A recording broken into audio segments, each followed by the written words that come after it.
se generó el de Altagracia, pero ya fue apagado. Incendio, esperemos que no. Vamos a hablar de política. Gabriel Ventura.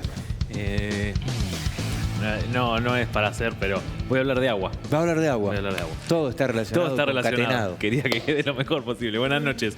Y en un ratito, mira, acaba de llegarme los resultados de las elecciones de la universidad que ya están publicados, así que en un ratito hablamos de eso también. 48 horas se votó, 2 días. Se votó, sí, 2 días. En un ratito vamos con esos detalles. Pero hoy también hubo actividad en el Consejo Deliberante. Hubo muchas declaraciones de interés municipal por parte del Consejo, pero se dio aprobación en primera lectura con voto del oficialismo y también de las concejales que pertenecen a lo que era el PRO, para decirlo de alguna manera, esas dos concejales que forman parte de la oposición acompañando a una aprobación en primera lectura de este aumento que es pedido por la cooperativa que gestiona el servicio de agua en la ciudad de Villa María.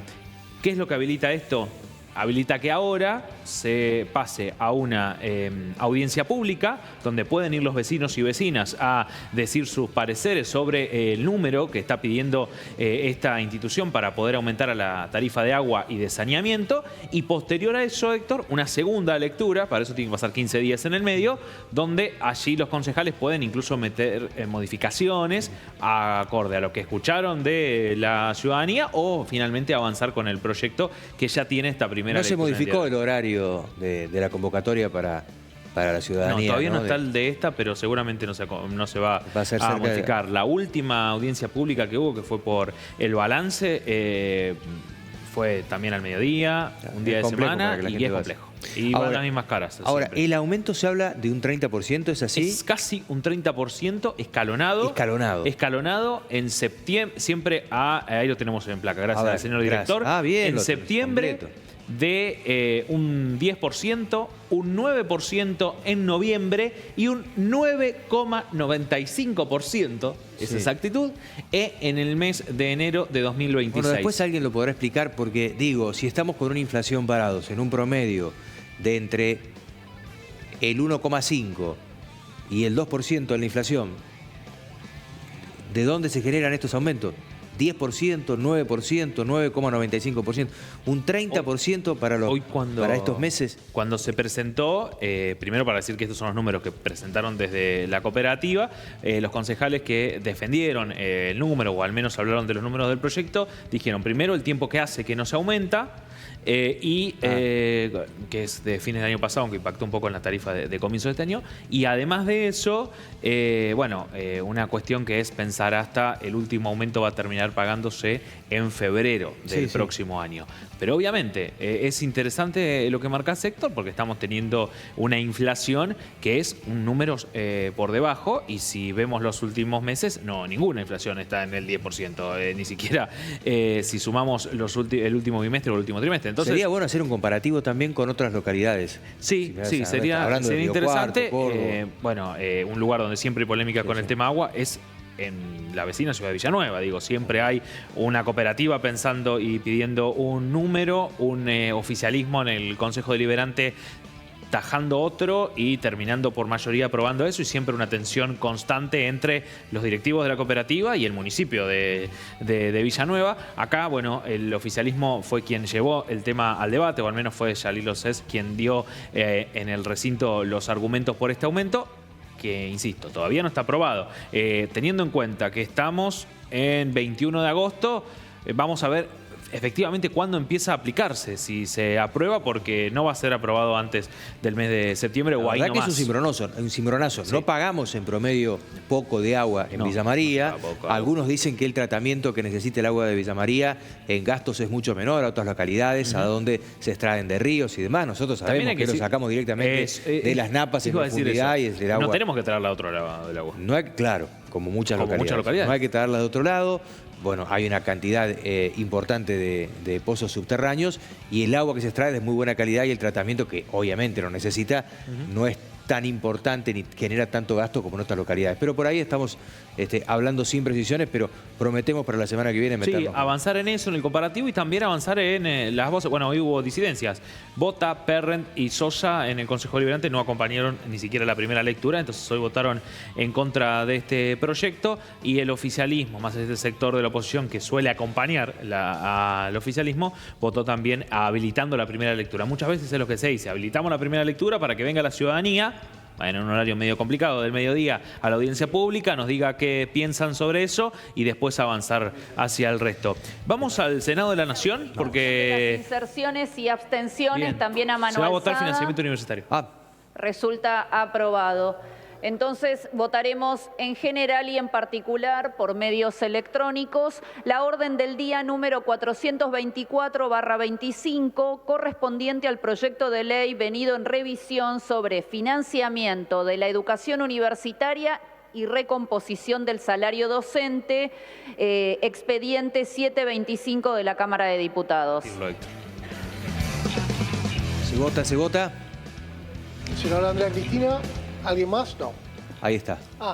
Victoria Guala. Esto está pasando ahora, recordemos, ¿eh?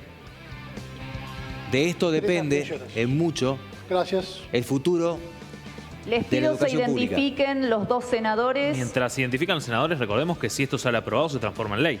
Viene con media sesión, con media aprobación de la Cámara de Diputados y puede transformarse en ley en minutos, nada más este financiamiento universitario. Se vota.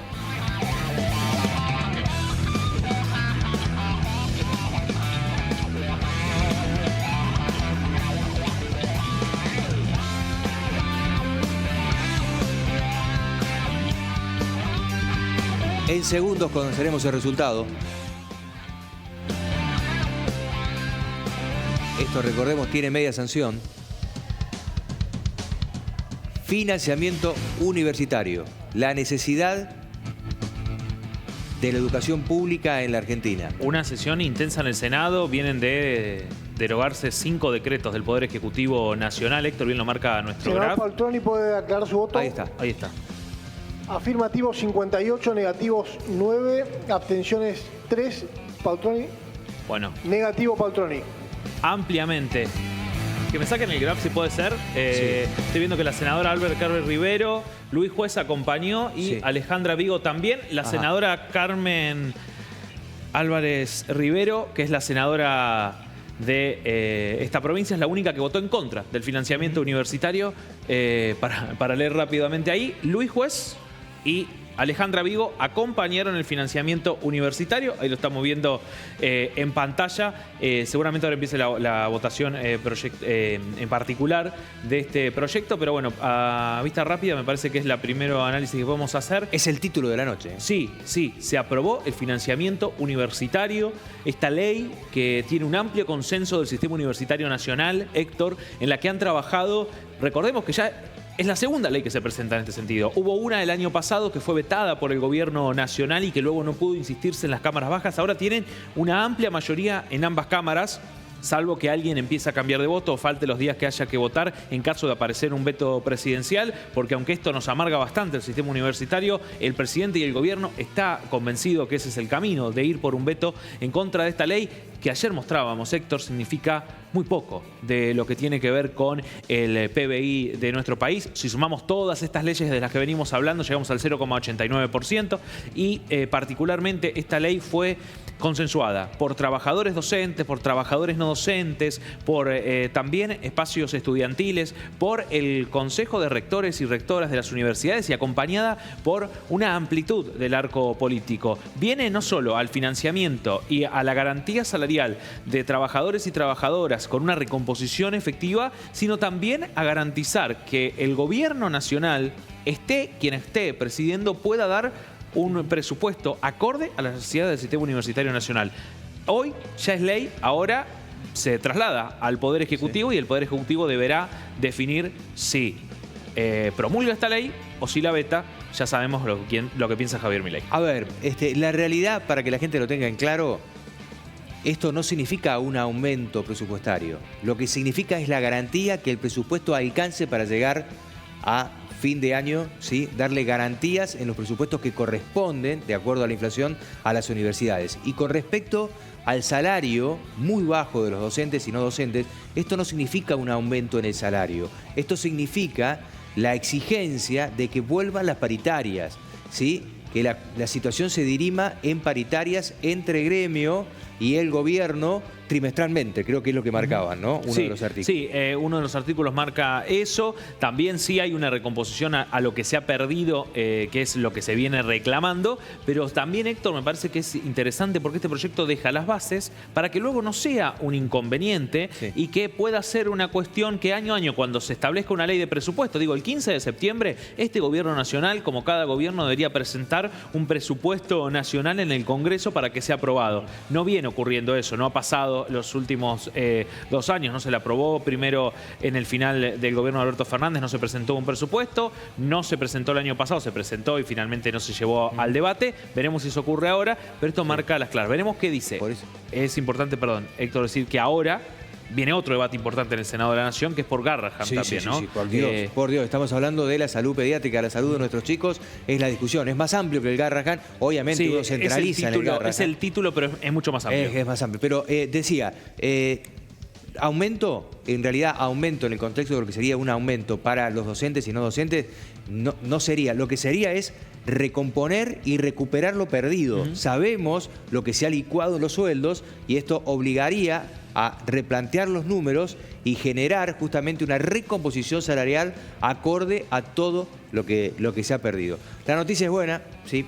De alguna manera, bueno, vamos a ver cómo avanza de acuerdo a la posición del gobierno. Es una buena noticia. Hace instantes estaba en Radio Universidad el rector Luis Negretti y manifestaba, bueno, con expectativa con lo que pueda ocurrir aquí y también augurando de que esto no sea vetado por el gobierno nacional, algo que el gobierno ya ha anticipado que va a ocurrir, pero ojalá el presidente entre en razón y su equipo también entre en razón. Sobre todo mirando la cantidad de legisladores que votaron. Héctor, no solo eso, sino en los decretos que se debatieron con anterioridad, amplísimo, hasta algunos rechazados por 60 votos de los 72 que hay en el Senado, los que tienen que ver con el INTA, el INTI, con organizaciones, con distintos organismos del Estado que se descentralizaron, que estaban en 5 decretos y que hoy rechazó el Senado antes que esto. El Senado está desde las 11 de la mañana debatiendo. Primero hubo algunas cuestiones de privilegio, luego hubo muchas horas de debate sobre esta cuestión que llegó hasta casi las 18 y luego financiamiento universitario. Ahora vendrá este debate que decíamos en salud. Estamos sobre el cierre, pero quería... Te quedaron unos 60 minutos, temas, pero 150 temas. Lo urgente nos llevó por delante a lo importante que tenemos. Sí, no, y quiero que hablemos... Prometo que para mañana el noticiero es tuyo. Bueno, sí, si quiere venir Rodri a hacer espectáculo, lo dejamos también. Pero me está apurando el director, lo he escuchado de aquí, y quiero que veamos y hablemos de las elecciones en la Universidad Nacional Villa María, porque esto es importante. Hoy finalizó y ha finalizado hoy a las 18 horas esta elección de medio término, esta elección al Poder Legislativo de nuestra Universidad Nacional. Recordemos que el órgano legislativo es el Consejo Superior, que es el órgano legislativo que tiene la universidad, y cada 2 años se van renovando las bancas allí parcialmente de consejeros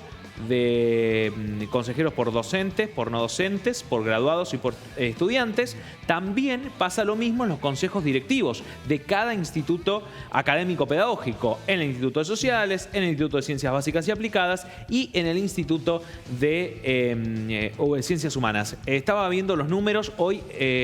Lo destacaba Luis Negretti hace un ratito. Luis ha sido en esta ocasión el presidente de la Junta Electoral y una amplísima participación. Ahí vemos los resultados que quizás van a ver ustedes. Los números son muy importantes porque en todos los casos se presentaron listas únicas en esta ocasión. Hacía mucho que no pasaba. Y si vemos, es el nivel de acompañamiento. Fíjense, arriba del 90%, 92%, 93%. Muy poco voto en blanco. Muy poco voto en blanco. 89. Y la participación muy importante, tanto aquí como en la sede. Eso se ha votado también en Villa del Rosario, se ha votado en la sede de Córdoba, se ha votado en San Francisco durante estas 2 jornadas. estos consejeros y consejeras van a asumir en los primeros días del mes de septiembre, cuando sean proclamados, y una vez proclamados, Héctor, ya van a tener mandato por los próximos 2 años. La próxima vez que vayamos a elecciones en esta universidad, en agosto de 2027, será para definir decanos, para definir también rector y rectora, así que esta es la elección de medio término. De hecho, ahora inicia como la segunda parte de este mandato del abogado Luis Negretti, el tercero al frente de la Universidad Nacional Villa María. Bien, ¿te quedás para los datos del tiempo? Me quedo, sí, me quedo. Vamos a la placa indicativa de lo que pueda pasar en los próximos días. Recordemos, vamos a entrar mañana en alerta por viento fuerte del sur